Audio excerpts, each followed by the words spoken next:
Good morning, dear students. In today's class, I will explain lesson 5 of Unit 8. You know, the title of lesson 5 of Unit 8 is Human Rights. You know, the title of this lesson and the unit is same. The title is Human Rights. So, in the previous class, I explained the the title Human Rights. I mean, Unit 8 is important for passage. I mean, lesson, and it is also important for paragraph writing as well. So, we are reading basically 2 lessons from Unit 8. We skipped the first 3 lessons, but it doesn't mean that we will not read those lessons. We will read those lessons later, because comparatively those lessons are less important than the last 2 lessons, I mean lesson 4 and lesson 5. So, in the previous lesson, I mean lesson 4, I explained the story of, or the episode of Amerigo, a boy who was a victim of child labor, and I also explained the plight of his friends and the plight of Amerigo, obviously. In today's class, we will also see a similar type of episode, but in the previous class it was in prose, and in today's class it is in poetry. So, we will read a poem, and when I will explain the poem, you will find a kind of similarity between the boy, I mean Amerigo, and the boy whose story I will explain in today's class. But remember that it's not a story, it's a poem. But in that particular poem, there is a kind of episode, there is a kind of story that evolves around a boy. So, I also explained in one of my previous classes that poems are also very important for theme writing and for summary writing as well. So, when I will explain, just try to understand one thing, that you have to understand the poem appropriately so that you can write summary and you can also write theme on this poem. Now, the title of this poem is Out Out, and the poet is Robert Frost. Now, naturally, when we see the title Out Out, the question that comes to our mind, that what does the title mean, or what is the significance of the title? Now, these 2 words, I mean out, out, these words have been taken from one of Shakespeare's play, Macbeth. You obviously you know the name of William Shakespeare, and Macbeth is also a very famous tragedy by William Shakespeare. And in that particular play, when Lady Macbeth dies, so after the death of Lady Macbeth, Macbeth utters a dialogue, a kind of soliloquy. And in that soliloquy, he utters these 2 words, out, out, brief candle. Life's but a walking shadow, a poor player that struts and freights his hour upon the stage, and then is heard no more. It's a tale told by an idiot, full of sound and fury, signifying nothing. So, why I uttered this dialogue by Macbeth? The reason is that this dialogue is very famous by William Shakespeare. And I again repeat that Macbeth delivered this dialogue after the death of his wife. So, he became frustrated. Macbeth became very much frustrated. And because of his frustration over the death of his wife, he uttered this dialogue. And in that dialogue, he also philosophized life. And how did he philosophize life? He philosophized in that way, that it's a tale told by an idiot, full of sound and fury, signifying nothing. So, life is a kind of tale told by an idiot, and it doesn't have any kind of significance, and it means nothing. So, it's a kind of pessimistic attitude towards life. So, I am not asking you to be pessimistic towards life, but this particular poem and the tragedy Macbeth and the dialogue delivered by Macbeth after his wife's death, all these things are very tragic, and they refer to the pessimistic attitude of people towards life. So, why I am telling all these things, why I am telling the background of this title, is that the title itself suggests that something tragic is going to happen in this poem. So, as the title refers or alludes to the dialogue or soliloquy delivered by Macbeth in the play Macbeth by William Shakespeare, so naturally we apprehend that in this particular poem something tragic is going to happen. So the poem is composed by Robert Frost, an American poet, and Robert Frost was a very famous American poet.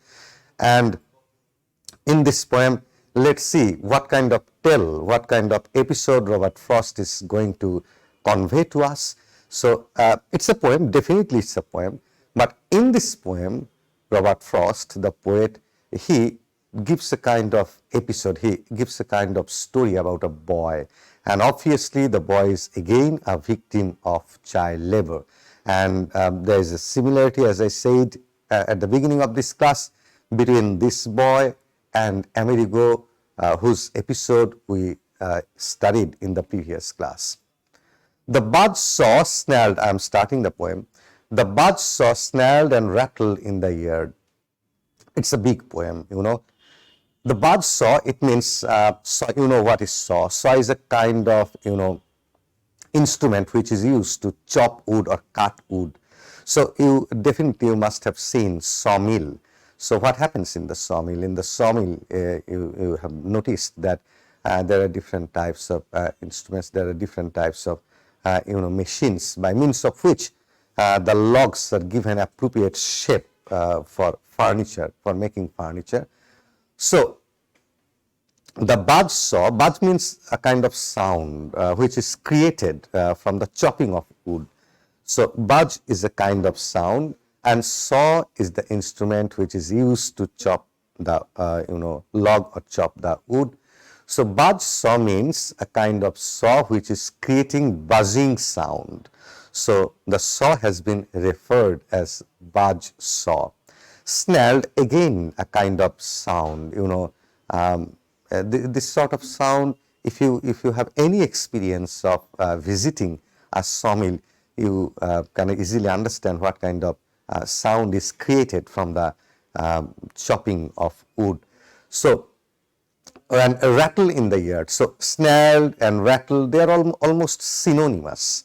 So, the poet creates a kind of atmosphere, a kind of environment at the very beginning of the poem, and tells us that the chopping of wood is going on in the yard of the sawmill. And there is a kind of sound which is also being created from the chopping of the wood, and made dust and dropped stove-length sticks of wood. So when the cutting of wood is going on, the chopping of wood is going on, by saw, then a kind of dust drops from the wood, and sometimes, in order to give the log the appropriate size, some stove-length sticks, that means some small sticks, some sticks which are not appropriate for the making of furniture, and which is necessary for giving the log appropriate and right and perfect shape. So naturally, some also stove-length sticks, that means some sticks also drop when the cutting of the wood or when the chopping of the wood goes on. So the poet creates an atmosphere of a yard in a sawmill, and the action, the chopping of wood is going on, and the dust is dropping, and some small sticks of wood are also dropping on the ground. So what more, the poet tells us, sweet scented stuff when the breeze drew across it. But at the same time, the people who are working in the yard, they are having a kind of, they're enjoying a kind of smell, sweet scented stuff. So it indicates a sweet smell of flowers. Probably it's coming from the garden or from the, not forest, probably it's a kind of garden. It's coming from the garden. So there are flowers beside the sawmill. So two contradictory things we notice over here. One, the people are making a kind of dominance on nature. They are cutting the wood. They are giving appropriate size to the log. And at the same time, nature itself is also offering smell and beauty, and it's adding beauty to the spot. So nature is there, nature is also present, and man's dominance on nature is also present over here. And from these two, and from there, those that lifted eyes could count 5 mountain ranges, one behind the other, under the sunset far into Vermont. So if you stand on the yard of the sawmill, and if you lift your eyes, if you raise your eyes, and if you look, you will see 5 mountain ranges. So it's a place, I mean, the sawmill is situated in a place which is near a forest or near a garden from where the smell of the flower is coming. And at the same time, it's beside a mountain range. There are 5 mountain ranges, one behind the other. And it's situated in Vermont. It's a place far into Vermont, and it's the time of sunset. Remember, it's almost evening. So the time which the poet has in his mind when the work is going on, when the chopping of wood is going on in this particular poem. So it's the time is almost evening, and the saw snarled and rattled. These 2 words we also saw at the very beginning of the poem. So these 2 words have got also a kind of sound effect, you know, the kind of sound which is created from the chopping of wood. So this snarl and rattle sound, snarl and rattle, he is repeating these 2 words, this phrase, and it's going on. So it's a kind of, you know, boring type of work which is going on, because it's continuously the same sound is being repeated as it ran light or had to bear a load. And sometimes when you, if you have noticed the movement of saw while chopping wood, you must have noticed one thing, that when the cutting of the wood goes on, sometimes the saw seems to be light and sometimes the saw seems to be heavy. It depends which way it's going. One way it's heavy, the other way it's light. And nothing happened, days was all but done. So the work was going on and nothing significant happened. So it was going on and going on. The chopping of wood was simply going on. Call it a day. Now the poet asks that the day was almost done. That means it was almost finished. That means the evening, it was almost evening. And the poet then says that call it a day. Should I call it a day? Or was it a day? I wish they might have said to please the boy by giving him the half hour that a boy counts so much when saved from work. So now from these 3 lines we can gaze that the boy about whom this poem is written, or about whom this episode is built up, probably that boy had requested the owner of the sawmill to give him a kind of leisure, to give him half an hour's, leisure or break from the work. But he was denied. And since he was denied the break, he was continuing his work. And probably he was obviously he was not enjoying the work, because, he was a boy. And when he was working in the sawmill, he was not meant for working in the sawmill. He was supposed to play in the field, and this boy is supposed to study in a school. But he was deprived from his study, he was deprived from his games as well. And instead of these things which a boy is supposed to enjoy in his life, he is working in a sawmill. And he probably requested the owner of the sawmill to give him a break of half an hour, but he was denied. And that is the point what the poet is mentioning over here. His sister stood beside them in her apron to tell them supper. So what happened when the boy was working in the sawmill and he requested for break, and he was denied afterwards? He was doing the work, but he didn't have that much concentration which is required for such type of tough work, such type of difficult work. He was denied that. He failed basically to concentrate on the work. His sister stood beside them in her apron. Probably his sister also, serves meal, or serves, supper or dinner to the workers of this sawmill. So his sister stood beside them in her apron to tell them supper. So his sister came and she uttered the word supper. That means the time of supper, the time of dinner. Probably over here, supper basically indicates dinner. Dinner takes place at the time of evening basically, and supper later. So over here, though the word supper has been used, basically it indicates dinner. And at the word the saw, as if to prove saws knew what supper mean. But why the word supper has been used? Because supper, the word supper is more related to night than dinner. That is why instead of using the word dinner, the poet has used the word supper, because everybody knows that supper is a meal taken at night, and dinner, in the evening or something like that. So the word supper has been used in order to give the word a connection with night, because night is connected with sleep and sleep is connected with death. So this, the poet is trying to develop a kind of situation gradually. He is gradually going to the tragic end of the story or of the episode, and obviously of this poem.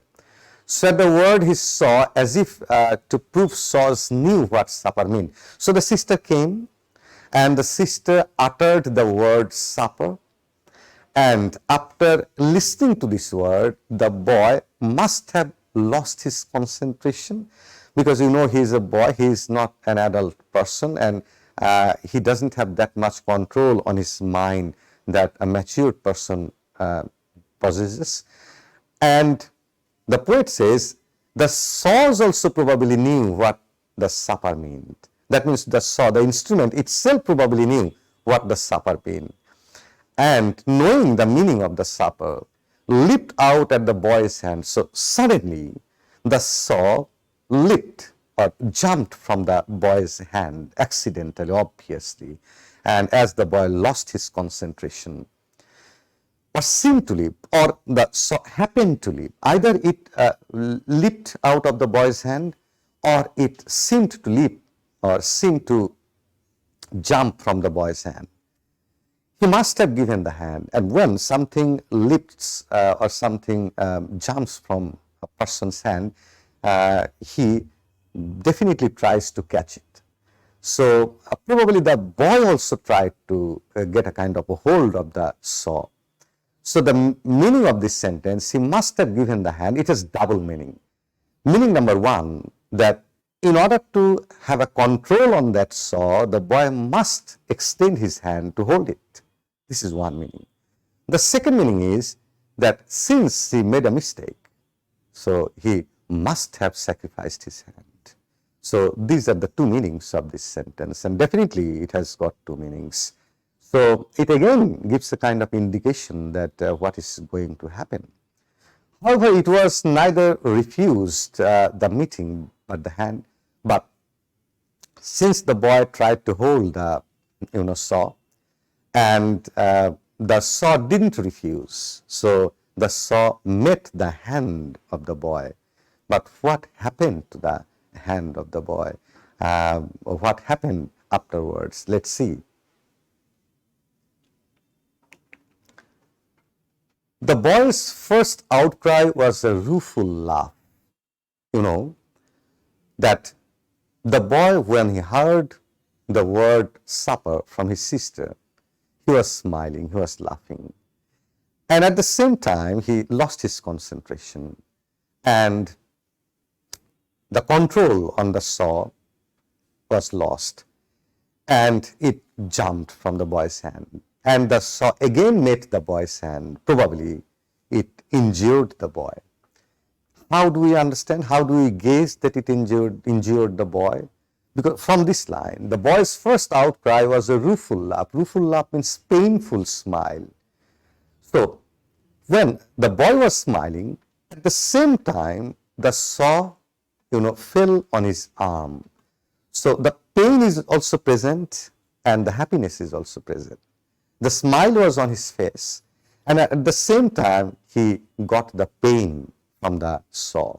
So it's a kind of situation when when a person experiences both happiness and pains. So this is a kind of situation that human beings often suffer. How do they suffer? Say, for example, when an accident takes place, uh, at the time of accident, it can be a bus accident, it can be a train accident, it can be any sort of accident. Sometimes we can guess that probably some passengers within the bus, they were talking to their family members over telephone, and suddenly the bus met an accident. So probably some of them were also smiling, were also having good conversation with their family members, sons, daughters, or wives, or husbands. And within moments, this conversation also experienced a very tragic situation. So look at the change of the situation, look at the rapid change of the situation. So at the time, their faces also make a change, and this change from happiness to pains, joy to pains, is the kind of situation the poet is trying to develop. As he swung toward them, holding up the hand, half in appeal, but half as if to keep the life from spilling. The spilling, the blood was spilling, the blood was spreading everywhere. So the saw, basically, it fell on the arm of the boy, and blood was spilling. And then the boy saw all, since he was old enough to know, big boy doing a man's work. Then the boy understood everything, and he understood that there was an accident and his hand was injured badly. And how did he understand that? Does he have any previous experience? He may not have any previous experience of his own, but since he is working in a sawmill, definitely he has seen other people's injuries like this, because in sawmill, this type of injury frequently takes place. So he may not be an adult person, he may not be an adult man, but he has at least got the experience of realizing that what has happened to his own hand. And that's what the poet is saying. He is a big boy doing a man's work. So there lies the criticism towards the society. The criticism is that for this work, a man was necessary. It was a man's work. It was an adult person's work. So an adult person's work is being done by a boy. So the boy is doing a man's work, and this is the phrase, this is the area, this is the remark which criticizes the society. The society is involving boys or children like this boy in doing man's work. So it's violation of child rights, violation of human rights, obviously. Though a child and he was denied half an hour's break, you can still remember, I hope. So you can notice the level of violation, that no break and child doing a man's work. And he met the accident. And the tragedy has been developed in such a way by the poet that the sister was also involved over here. Though a child at heart, he saw all spoiled. Don't let him cut my hand off. The doctor, when he comes, don't let him, sister. So it's the request, it's the appeal of the child, it's the appeal of the boy to his sister. And what is the appeal? What is the request? The boy is requesting his sister to make an appeal to the doctor so that the doctor doesn't cut his hand. It's a kind of amputation. So why he is requesting his sister not to allow the doctor to cut his hand? Or how does he know that the doctor may cut his hand? I am telling you again that he must have seen this sort of, he must have experienced this sort of accident in the sawmill, because I said that this sort of accident frequently takes place in sawmill. So from his previous experience, he knows that there is the possibility of cutting his hand. That is why he is requesting his sister not to allow the doctor to cut his hand. There is another reason. The other reason is that if he loses his hand, then he will also lose the ability to work. So, if that is why he requests his sister that I don't want to lose my hand, because if I lose my hand, I will be sacked from this company, from this sawmill. I will be fired from this sawmill. So I will lose my job. So look at the appeal of the child, that he is going to leave his this world. He is going to leave this world. He is going to depart from this world. But even at the time of his departure from this world, he requests his sister not to allow the doctor to cut his hands, so that if he survives, he can continue his work. So that is the tragedy of this boy. That is the tragedy of child labor. So, but the hand was gone already. But the tragedy is, the hand was already gone. The boy doesn't know, but the hand was already gone, because it was completely detached from his body. The doctor put him in the dark of ether, so he was given a kind of, injection to give him relief. He lay and puffed his lips out with his breath. He was lying on the floor and he was puffing his lips. Before dying, people also puff their lips. That means they take heavy breath and frequent breathing.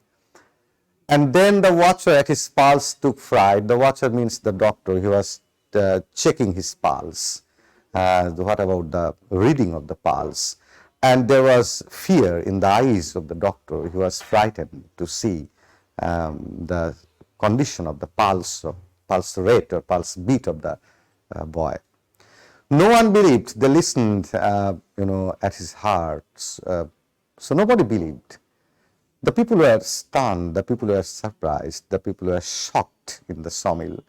But what happened, you can gaze, little less nothing. So the doctor was checking the pulse, the heart, beat of the pulse. And at first there was little beat of the pulse, then it decreased, and finally the doctor didn't feel any pulse beat in the boy's body, and that ended it. So when there is no beat, you can gaze, the boy expired. No more to build on their they, since they were not the one, they turned to their affairs. So that is again very philosophical idea. So what happened to the boy? The boy expired, the boy died. So to what extent can violation of child labor go? The violation of child rights, children's rights, led to the death of this boy. In the previous lesson, in lesson 4, I also explained this episode of Amerigo, and over there I also explained that Amerigo's friends, some of his friends also died from accident, different types of accident. So this sort of accidents frequently take place, and this violation of child rights and children's rights lead to this tragic death. So it's a criticism against the society that allows children to work.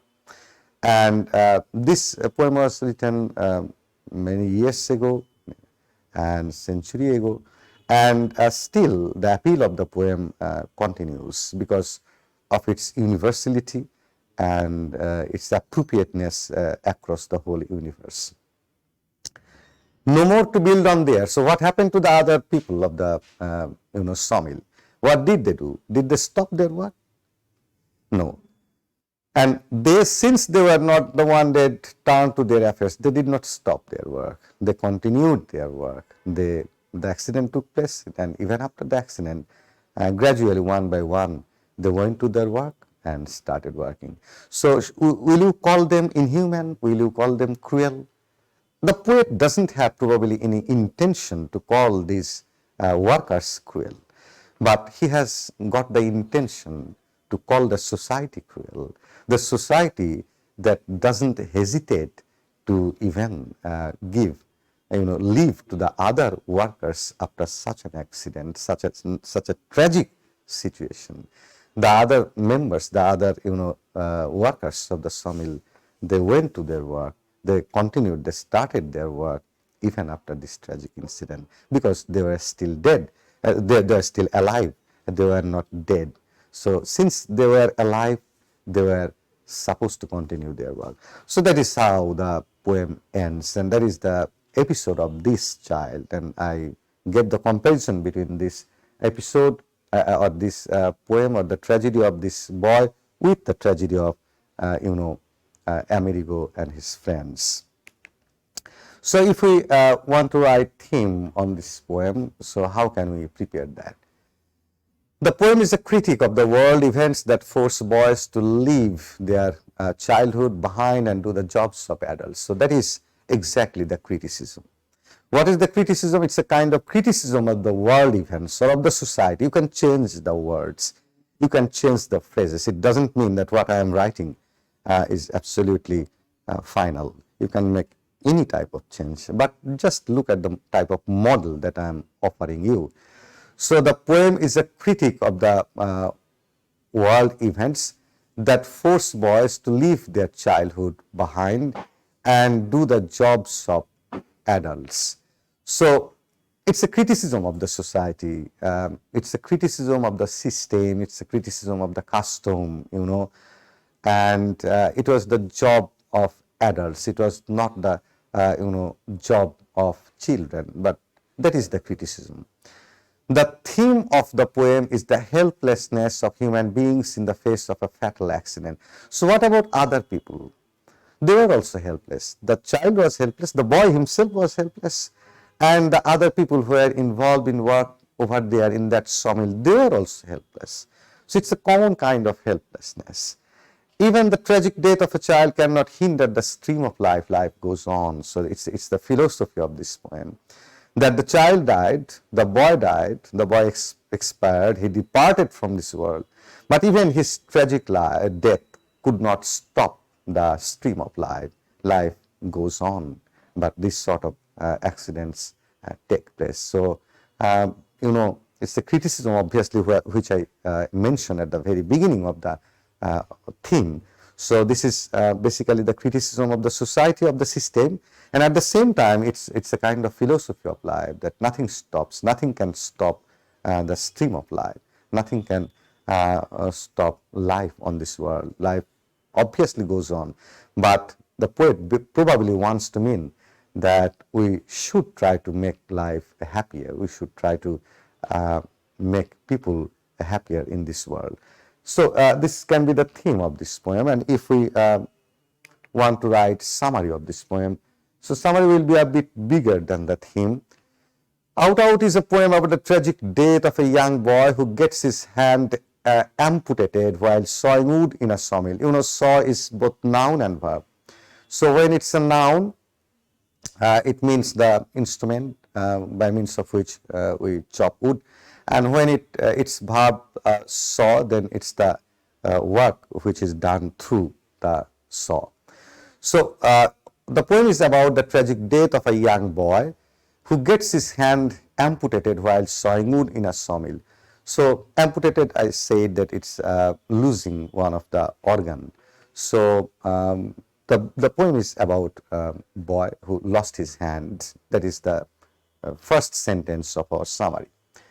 He would have been glad if they had declared half an hour's break. I also mentioned this point, that the boy would consider himself happy if he was allowed half an hour's break, but he was denied that break. And I said also that it's a violation of children's rights. He would have been glad if they had declared half an hour's break.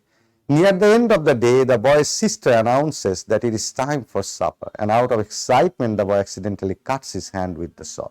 So this is, summary is just the poem or the prose or passage in brief, just telling or making the readers understand, briefly the passage or the poem. So towards the end of the day, the boy's sister came, I explained it, And because of excitement, because of emotions for the arrival of his sister, he lost his concentration and accidentally cuts his hand with the saw. He begs his sister not to allow the doctor to cut his hand off, and you can still remember that he requests his sister not to allow the doctor to cut his hand, because if the doctor cuts his hand, he will definitely not be able to serve the sawmill or continue his job, because that is his hands are very important for continuing the service. However, the boy dies under anesthesia due to profuse bleeding, and everyone goes back to work, but they are still alive. So what happens? The boy dies because of excessive bleeding, profuse bleeding, and everyone goes to their work, because they are still alive. Since those people are not dead, since they are still alive, they go to their work and continue their work. So that can be the summary of this poem. So you must have noticed the difference between theme and summary. In the theme, we just concentrated on the main idea of the poem, and in the summary, we just told the story in brief, or told the poem in brief. So that is the basic difference between theme and summary. Not only the length of a theme is shorter, obviously, than a summary, but apart from the length, the main difference is that in the theme we just say that what is the poem all about, what is the story all about, what is the passage all about, what does the passage deal with, what is the main idea of the passage, what is the main idea of the poem. So that is the main concern of the theme, and the main concern of the summary is to tell everything in brief, to give the readers the idea that what has been said or what has been discussed in the poem or what has been discussed in the passage.